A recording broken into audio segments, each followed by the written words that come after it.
pretending that the cameras aren't there and just chatting to you? Yes. Just to chat. Just. I'm not you. I don't think I've ever sort of looked at the. I've never watched one and thought, oh, you. I think I don't do a. On the house, yeah. Oh, do you edit it out? He removed that bit down. Yeah. There's a few times. I find it hard though with Lee just as a person just makes me laugh.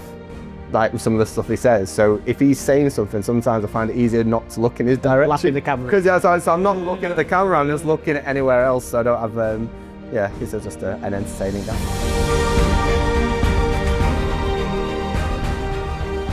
Thank you for joining us on what is episode 6 of the Disruptor Podcast. That's about right. We set this podcast up to really talk about positive disruptors in cyber industries, which is what we're in. But also we wanted to open up the topic so we could open up and talk about anything.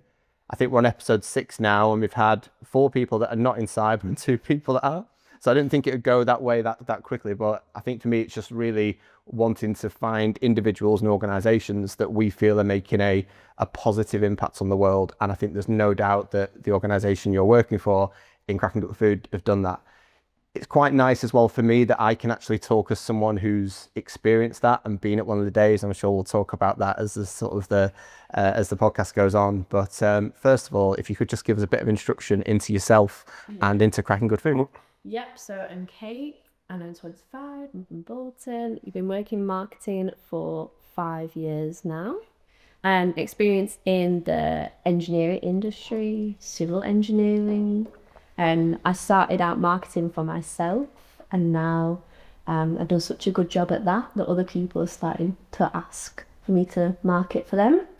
Cracking Good Food comes in as I'm their marketing manager and have been for 3 months now. Mm-hmm. And Cracking Good Food are all about combating food, fuel and kitchen kit poverty, which you know about. Mm-hmm. And they have been around since 2010. Okay. Mm-hmm. Thank you. David, thank you for joining us again on the hosting duties. Much appreciated. And again, another non-cyber one. So we're both equal on this. You know, we both know this, but we're going to learn something today, which is good as well. As I said, with the structure of this, we generally talk around really what the status quo is within your industry, or with what Cracking Good Food do. We then touch upon why you're challenging that and how you think they're challenging that. The podcast is called Disruptor. We see ourselves Utopia Cyber with what we're doing now, and what we're going to do in the future has been a very positive disruptor and making a very positive impact. Keen to understand what your personal view is of that, and how you feel that Cracking Good Food are making a positive impact. There's lots of ways that I'm sure you can talk about. And lastly, we let the last question be asked by AI.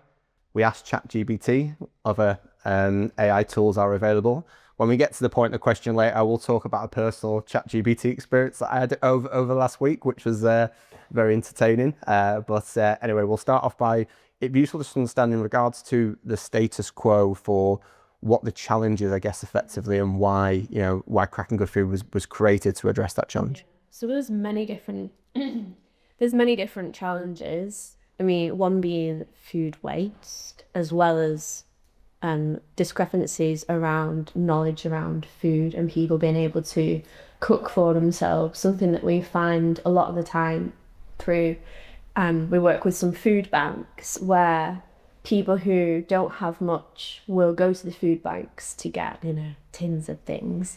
But if they get given a broccoli or a cabbage, they'll go, well, I don't know what to do with that. Give me a tin of baked beans.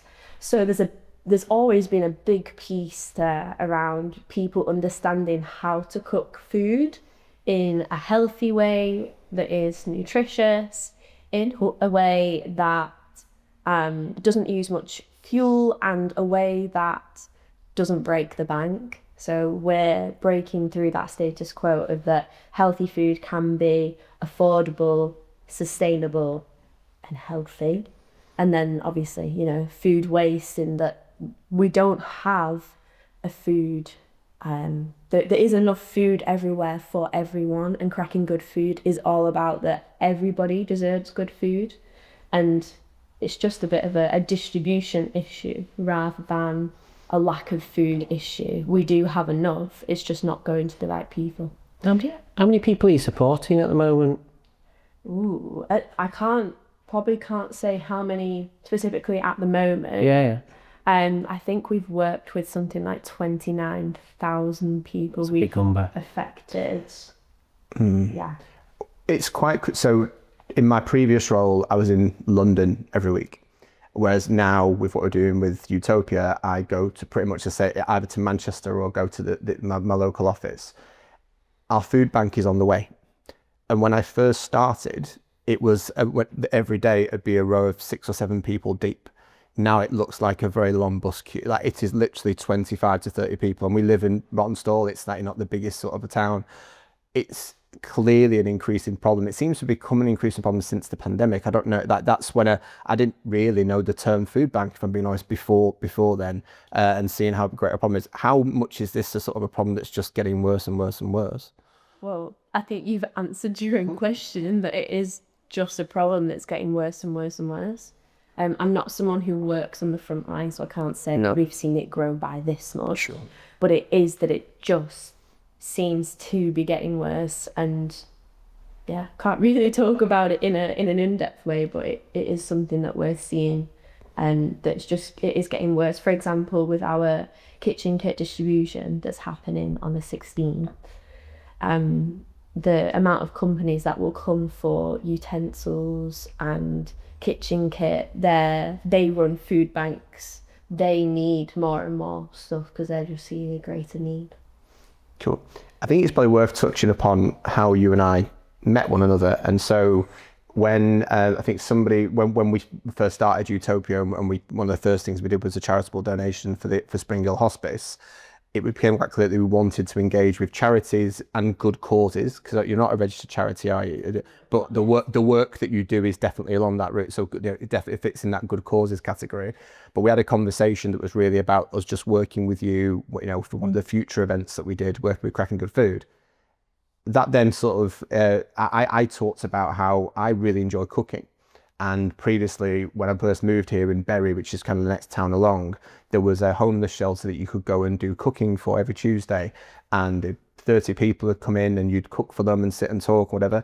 And sadly, during the pandemic, it shut down. And there's not anywhere that you can kind of do that. And so we had this conversation, and Kate mentioned, oh, well, a week on Tuesday, I think it was, we are doing this event. Do you want to talk about what that event was? And I can give my insight of it from being on the receiving end of it, but it was an amazing thing to be part of. Yeah, so Carnival Cooking was on the 13th of May, where we made 1,706 meals for 13 homeless support organisations across Greater Manchester.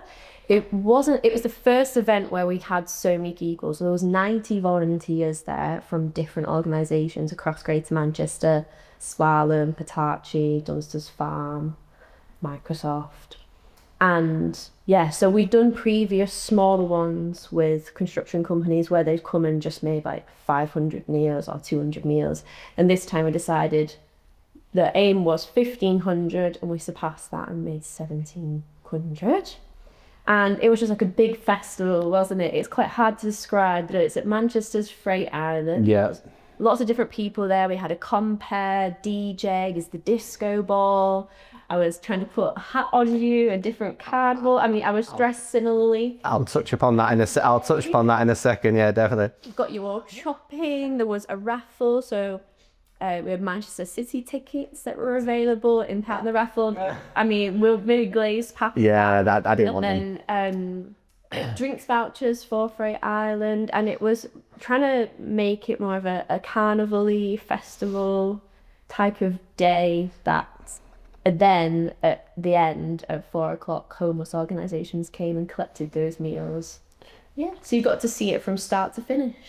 It was so, I was really happy to sort of participate in it, and it was quite if I'm being honest, quite a daunting thing to go to. You went to I'd never done anything like that before, and like I said, most companies had 3 or 4 representatives there, quite a small team at Utopia, and it was a busy time for everyone, so I was the one representing.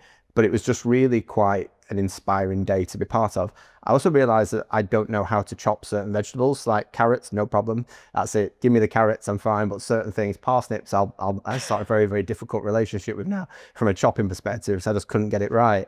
But to be part of something, and what was great was speaking to everyone around, every person you spoke to around the table, this was something that almost they now expect of their employer to be able to present the opportunity to do this. It'll be something that'll be fundamental about Utopia as we move forward, that we won't deviate from that, from supporting events like this or participating in them, but just everyone sort of genuinely working together for this great cause.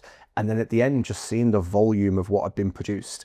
I know that because we were up against it time-wise, so we had to move all the boxes, and they were really heavy.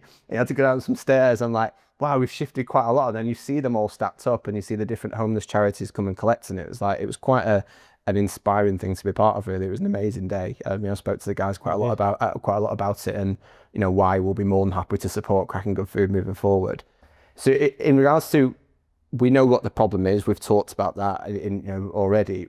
What in regards to why are you guys challenging it, and what are you looking to achieve from Cracking Good Food moving forwards in regards to the different ways? It'd be useful to talk about the different things that you do as well, because obviously I experienced the carnival side, but there's lots of different areas. Yeah, so we're currently a community interest company, and we want to split that into being a community interest company and a charity, because currently we are quite funding led from where we can do out. So we do different community projects with young people, hospital leavers, ex-offenders.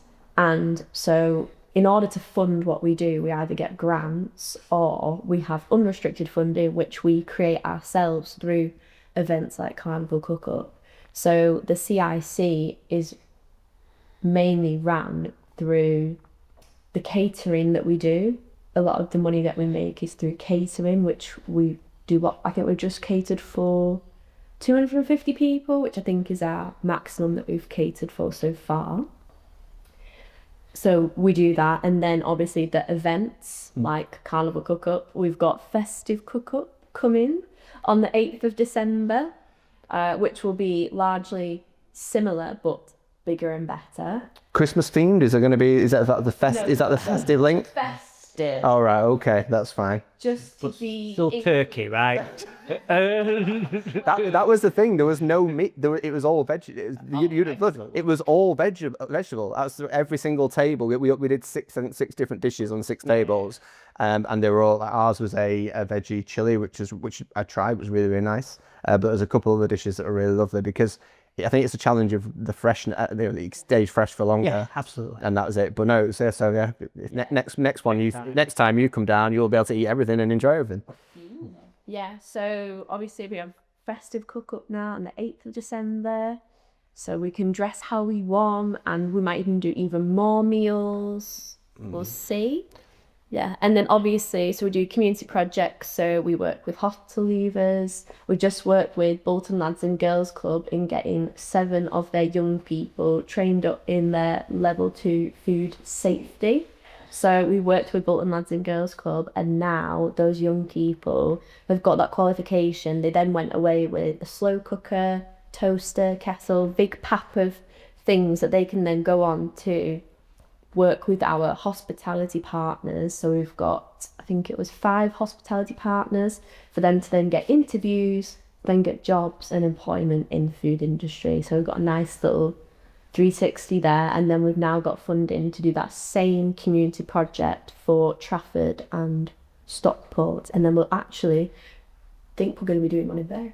Oh, okay, fantastic. How do people engage with those services? Are you reaching out to those individual groups, those organisations, and going, look, we can help here, or are they finding you somewhere else? Both. So like I said, we're funding led, so it depends where the funding is, what it's for. So we have bid writers who will write in bids to say we want to do this, or people will say there's a certain amount of funding for people that are going to do X, Y, Z, and we can say, well, we can do this. I think we approached Bolton Lads and Girls Club, and we got the funding for Bolton, And then we created that, and then like the same we're doing for Trafford and Stockport now. I think we're just trying to find a youth centre nearby for Stockport. I think that will help us facilitate that. Yeah, it does. No, I guess once you've got a bid written for a particular venture, you could replay that bid into other areas as well after that. I guess the follow-up question on that is, you say it's sort of about funded. Does that funding come from, I know, we help support that event. Is that from companies, individuals? How is that sort of typically funded? From different councils, from different grant providers. We just hear about it. I think there's so many different ways that you can get funding. I know that there's one that's coming out soon. I don't think it's through like the Greater Manchester something authority. And it's for a 3-year funding, and it will be for marketing, operations, the whole shebang. And we're like, yes, please, we want this. So now our bid writers are going to get absolutely on that, and we really want that funding. So yeah, but hopefully we can do more events ourselves, more catering, and then that funding, we get to decide how we spend that and who it goes to and who we help. I just wanted to elaborate a little bit more. So I really get, and I've experienced the carnival thing, and it's such a great event, and I don't think anyone can look upon that sort of only in a positive way. In regards to the catering side, just give us some examples of some of the catering that happens and some of the events that get done, because I think that's the side that people necessarily won't associate with the company, and I think that's where you do the majority of your work, right? Yeah. So Molly, our catering lead, hands down to her, she do a fantastic job. So we do a lot with Microsoft, but we'll do breakfasts, we'll do lunch, we'll do afternoon snacks. I mean, we also do 3-course dinners for more corporate events as well. And I mean, I'm yet to try it, but I've had little snippets from Carnival, and the food is phenomenal. And obviously, as the marketing person, I get to see pictures of everything. And I just want to eat that camera. It's so good. But I mean, you'll probably both have been to places where you'll get breakfast, where you might get a bacon butty, sausage butty, I don't know, croissant, pain au chocolat, whereas our breakfast is granola. We'll still do the croissants, but from my own experience, I mean, as a meat eater, when we did Carnival, I was like, oh, what are we having for lunch? Oh, really? And then we had another 4.5 hours to get us through the day, and I was like, my belly's not rumbling. I feel full. Why am I not hungry? And I thought, oh. Yeah, the lunch that we had on the day was really nice. Like that lentil dal was phenomenal, and I'd never really had it before. And so I went back for seconds. I said, this has never really happened with me in vegetarian food, but it was very, very good. Like I said, all of the dishes were great. It was just, it was eye-opening, definitely. I'll bring you lentil dal next time. Thank you. I'll look forward to that. So I guess in regards to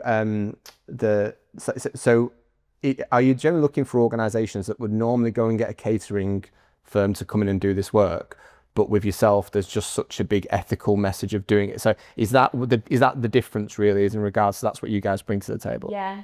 Yeah, I mean, obviously they know that then by funding us doing that they're funding great work. And I think if they pay for a certain amount of heads, then some of that money then goes to feed a homeless person.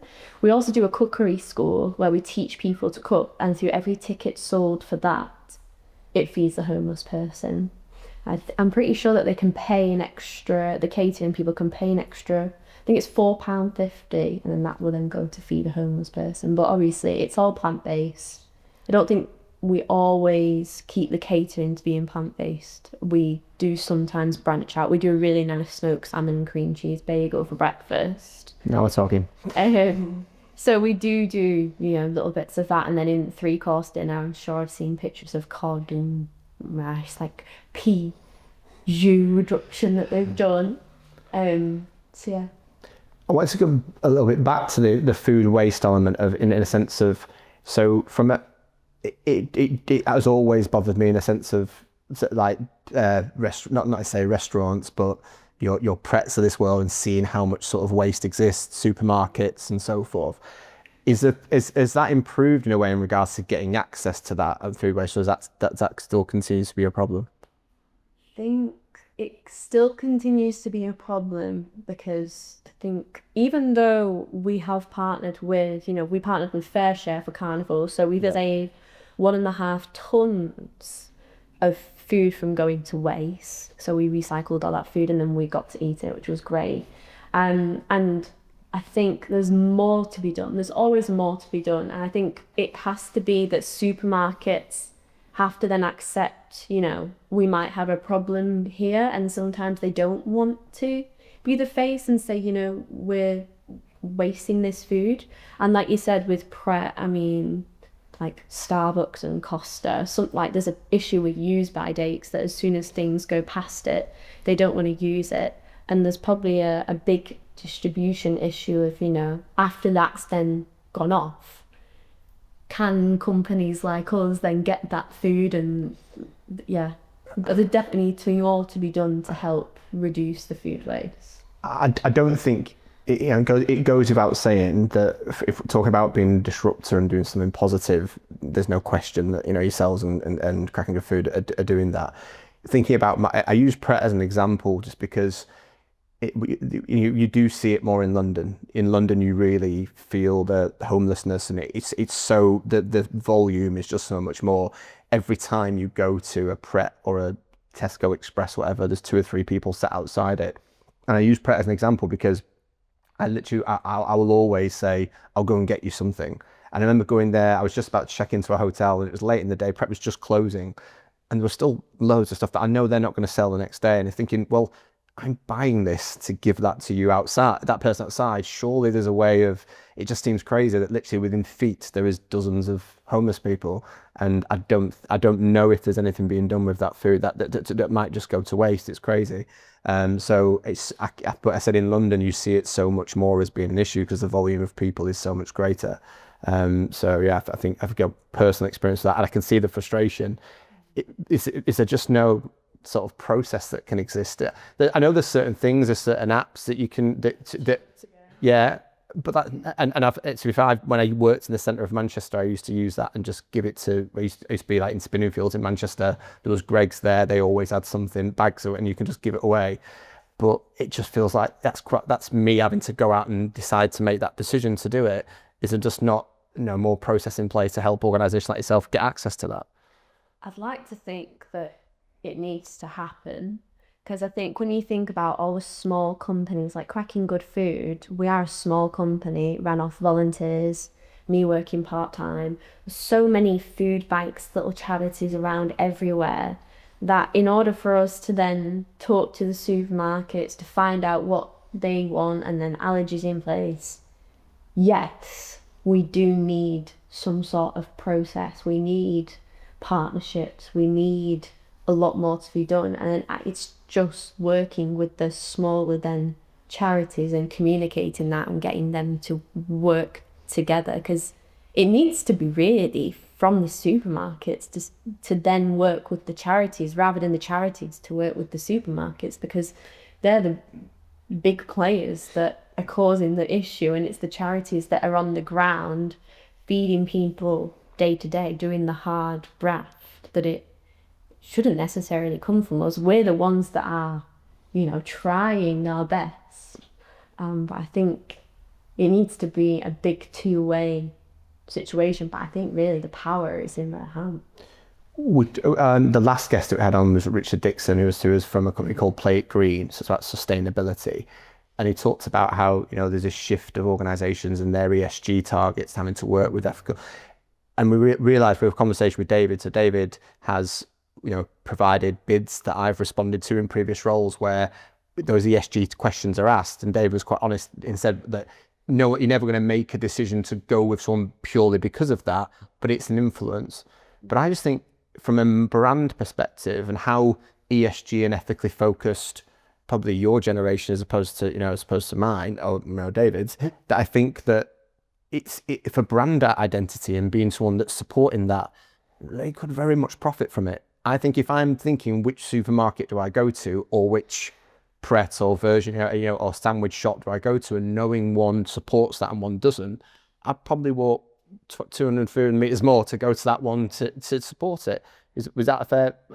Yeah, a fair comment? fair. I mean, if you look at, we were in north of Manchester, you know, Co-op are famously supporting Too Good to Go. Yeah. And have done for many years, to be perfectly honest. They're probably at the forefront of some of that conversation, but you're not seeing that same commitment from all the other retailers on the high street who are selling food. There's a bunch of waste there. For me, it's about use by date, to be perfectly honest. That was the best before. Problem, some of that challenge goes away because it's not necessarily waste. It doesn't go off instantly as soon as the use by date hits.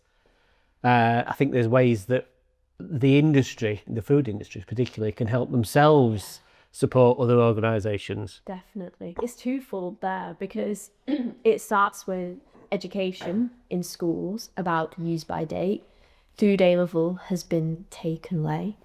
If I couldn't have done my degree without my food A level, there's a massive decrease now in food applicants for universities because that's gone.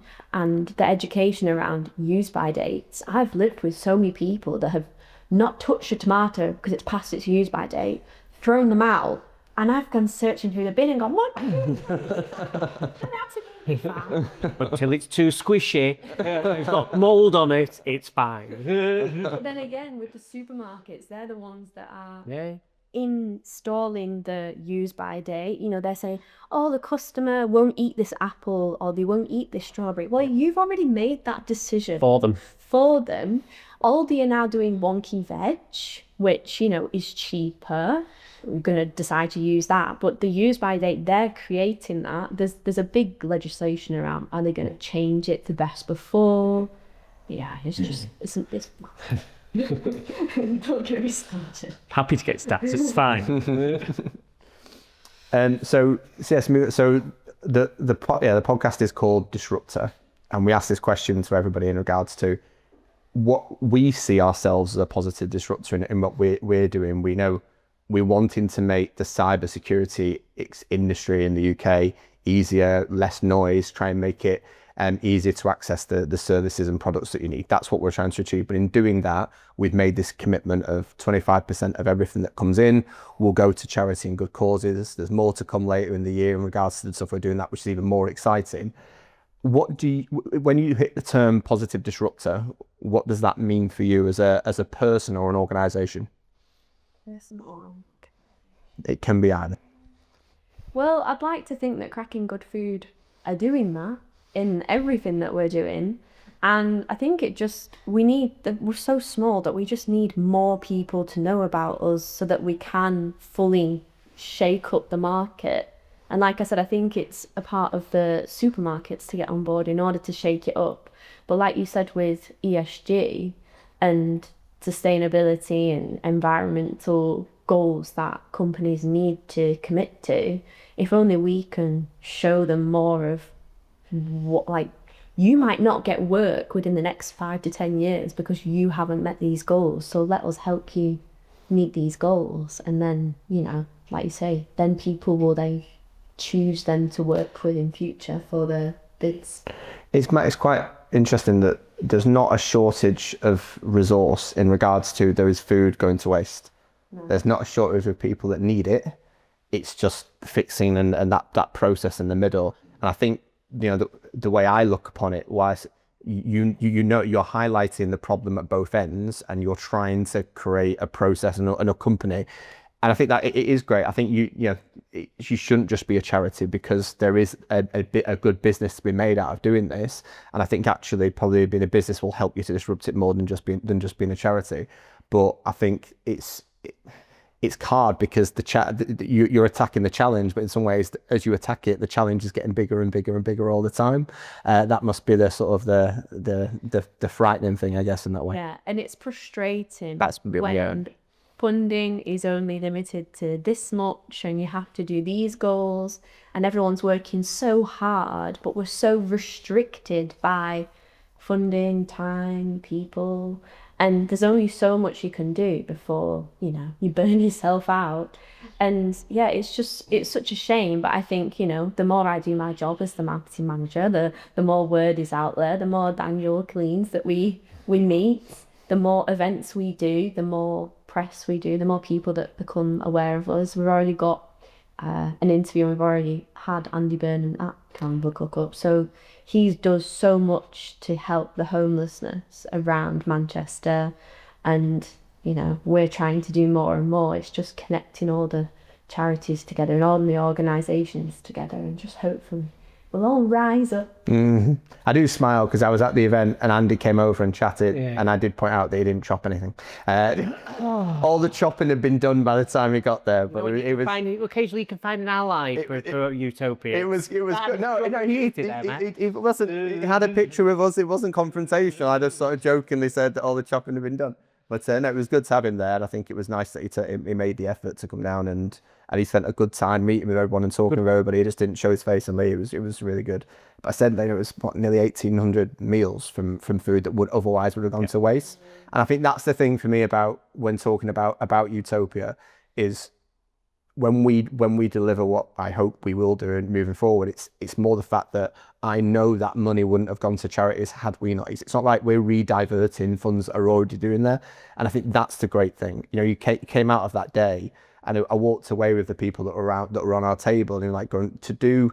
This isn't something that would have happened without you guys. That food would have probably gone to waste, and it never. And to see these massive boxes of things going out to all of these organisations, and you've just. What did we give? What was it?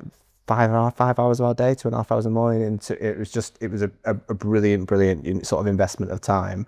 And yeah, more than happy to support it moving forward. Someone even said this is so much better than sorting through clothes in a charity shop, because a lot of companies now, I think they give 5 days a year to their employees to volunteer their time, because that is less than that. But you know, to speak for ourselves, it was a very organised event. You know, we had registration, people came in, you knew what you were doing, you chopped your vegetables, then you were doing this and you were doing that. It wasn't like you were sat there and, oh, what am I doing now? What's happening? It was quite a nice production line. I feel like you went away, like, absolutely buzzing. Other than you trying to force me to put a hat on, and I have a very large head. So hats normally don't fit me, and I tried it for like half a second, realised it wasn't going to fit, and then Kate was just really encouraged me. I was like, and then the one clip of me on the LinkedIn is me saying to Kate, "No, it doesn't fit," and I didn't look as happy as I did for the rest of the time. So I even put a comment underneath going, "At this moment in time, Kate was asking me to put a hat on that clearly didn't fit my very large head." So it was fine. But no, I think it was a very, very special thing. I think also speaking to the people around the table. And everybody sort of, like there's I think three ladies from a software company, and they pretty much said, if we didn't get the opportunity to do this 3 or 4 times a year, we'd move to a company that did.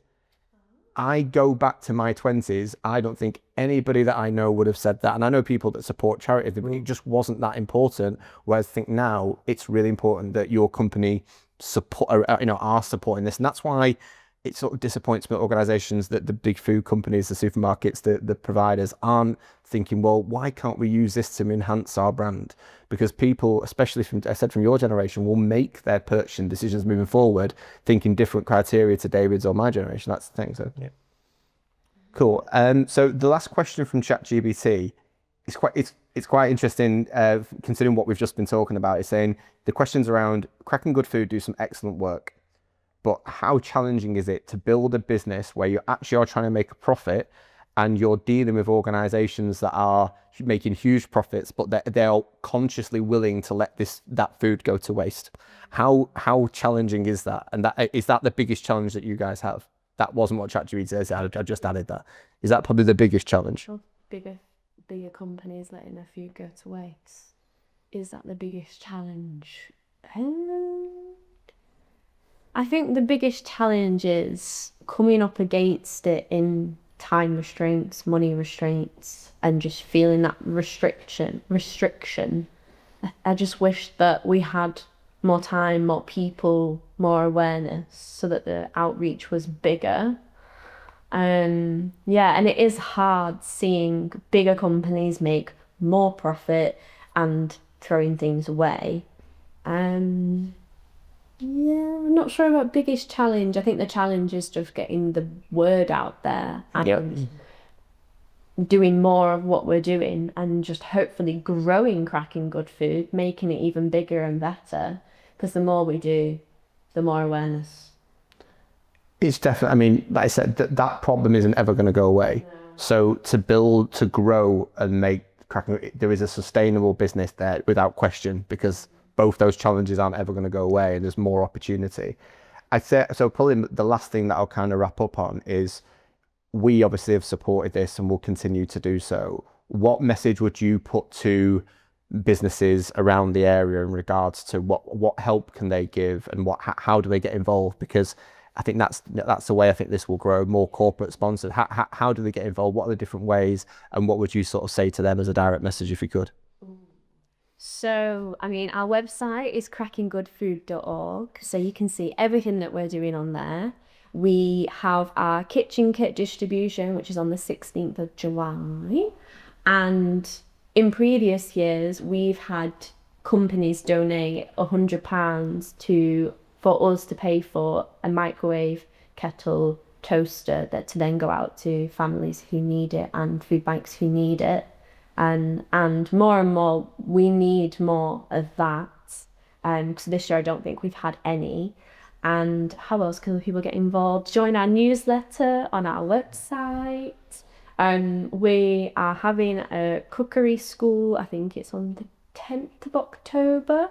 So every ticket of that will then feed a homeless person. As I've said, we've got festive cook-up in December. So going to that will also help support us doing what we do. Book us for catering. Okay. I think it's amazing. There's so many ways you can get involved. But the best way is to check out our website. You can see everything that we're up to. We're also on LinkedIn, which is my remit. If you don't think we're being very active on LinkedIn, tell me. But yeah, find out more there, and yeah, give us a follow.